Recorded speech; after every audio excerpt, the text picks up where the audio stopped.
মনের মধ্যে একটা আক্ষেপ ছিল, যত বড় হয়ে উঠতে থাকি তত আমার গাছপালা, পশু পাখি, আকাশ বাতাস, মাটি, বৃষ্টি এসব কেমন ভালো লাগতে শুরু করে। আমার খুব গ্রামে যেতে ইচ্ছে করে। মনে হয় যেন আমাদের যদি দূর একটা গ্রামে খড়ের ছাউনি দেওয়া একটা কুঁড়ে ঘর থাকতো, খুব ভালো হতো। চারিদিকে গোবর মাটি দিয়ে নিকানো থাকতো, আর দূরে তুলসী মঞ্চের কাছে মাটিতে অনেক দুল্প ঘাস হয়ে থাকতো। আমি শীতের এক ভোরে কচি ঘাসের উপরে খালি পায়ে ছোটাছুটি করতাম, আর মনটা খুশিতে ভরে যেত। বেশ হতো, তাই না?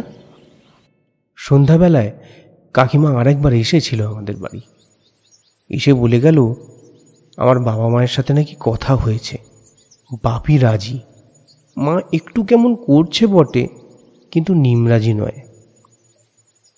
মায়ের মন খারাপ, তাই আমারও মনটা কেমন যেন খারাপ হয়ে আছে। মাকে বলেছি আমি যেতে চাই, আমার খুব ইচ্ছে, সেই ছোট্টবেলা থেকে।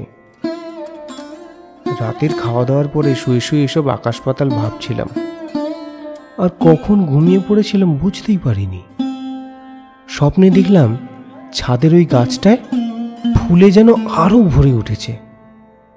গাছটা আরো বড়, আরো লম্বা হয়ে উঠেছে, আরো সতেজ মনে হচ্ছে ওকে। কাছে গিয়ে দেখলাম ওর মতো আরো কত গাছ মাথা চাড়া দিয়ে উঠেছে। আমি একটু ঝুঁকে বসে ওর ফুলগুলো দেখছিলাম, কত সুন্দর।